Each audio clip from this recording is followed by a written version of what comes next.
அறநெறி தவறாத அரசன் ஒரு நாள் வேட்டையாட காட்டுக்கு போனா. விலங்கு மேல விட்ட குறி தெரியாம ஒரு முனிவரை கொன்னுட்டுது.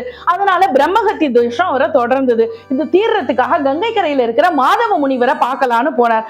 மாதவ முனிவர் அந்த நேரத்துல அங்க இல்ல. அவரோட பையன் வெளியில உட்கார்ந்து மந்திரத்தை ஓதிட்டு இருந்தான். உடனே அந்த பையன் கிட்ட போய், உங்க அப்பா எங்கப்பா, என் குறைய சொல்லி பரிகாரம் தேடணும்னு கேட்டார் அரசர். உன்ன பையன் சொன்னா, அப்பா வெளியில போயிருக்கார், வர்றதுக்கு கொஞ்சம் நேரம் ஆகும், நான் சின்ன பிள்ளை நினைக்காதீங்க, உங்க குறைய என்கிட்ட சொல்லுங்க, நான் தீர்த்து வைக்கிறேன், பரிகாரம் சொல்றேன் அப்படின்னா. ஒன்னு அரசர் சொன்னார், நான் தெரியாம ஒரு முனிவரை கொன்னுட்டு என்னுடைய அறியாமையினால் அது நிகழ்ந்தது, அதனால பிரம்மகத்தி என்ன தொடர்ந்துட்டு இருக்கு, அந்த துன்பம் போகணும் அப்படின்னா. உடனே அந்த சிறுவன் சொன்னா, என்ன சின்ன பிள்ளை நினைக்காதீங்க, கங்கை தீர்த்தத்துக்கு போங்க, வடக்கு நோக்கி முருகப்பெருமான மனசார நினைச்சு காதலாகி கசிந்து கண்ணீர் மல்கி முருகா முருகா முருகான்னு 3 தடவை ஓதுங்க, உங்க பிரம்மஹத்தி போயிடும் அப்படின்னா. சிறுவன் சொன்ன மாதிரியே மன்னன் அந்த கங்கா தீர்த்தத்துக்கு போய் 3 தடவை முருகநாமத்தை உச்சரிச்சு பிரம்மகத்தி நீங்கி சந்தோஷமா திரும்பி போனார். கொஞ்ச நேரம் கழிச்சு மாதவ முனிவர் ஆசிரமத்துக்கு வந்தார். தேர்ச்சுவட்டை பார்த்துட்டு யார் இங்க வந்தான்னு கேட்டார். உன்ன பையன் சொன்னா, நம்மளை தேடி நம்ம நாட்டு அரசன் வந்தார், பிரம்மகத்தி நீங்க என்ன வழின்னு கேட்டார். நான் பரிகாரம் சொன்னேன் அப்படின்னா.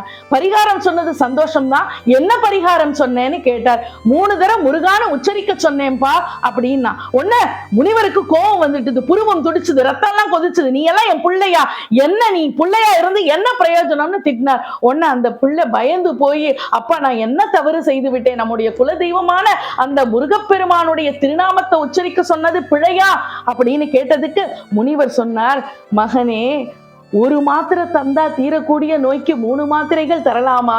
ஒரு தரம் முருகான்னு சொன்னாலே கோடி பிரம்மகத்திகள் தீருமே. நீ 3 முறை முருக மந்திரத்தை சொல்லியிருக்கியே, முருகனுடைய பெருமையை நீ அவ்வளவுதான் தெரிஞ்சு வச்சிருக்கியா, நீ போய் வேடனா பிறப்ப அப்படின்னு சாபம் விட்டார். உடனே அந்த பையன் விழுந்து மன்னிப்பு கேட்டார், முனிவருடைய காலில் விழுந்து மன்னிப்பு கேட்டான்.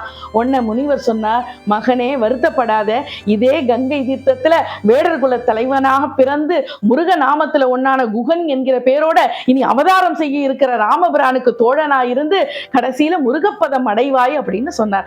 அந்த முனிவருடைய மகன்தான் வேடர் குல தலைவனாக குகன் என்ற திருநாமத்தோடு பிறந்து ராமபிரானுக்கு தோழனாக வாழ்ந்து இறுதியில் கந்தலோகம் அடைந்தான். முருகா என்று நம்முடைய நாக்கு மட்டும் சொன்னா போதாது, நாடி நரம்பெல்லாம் சொல்லணும்னு சொல்லுவாங்க.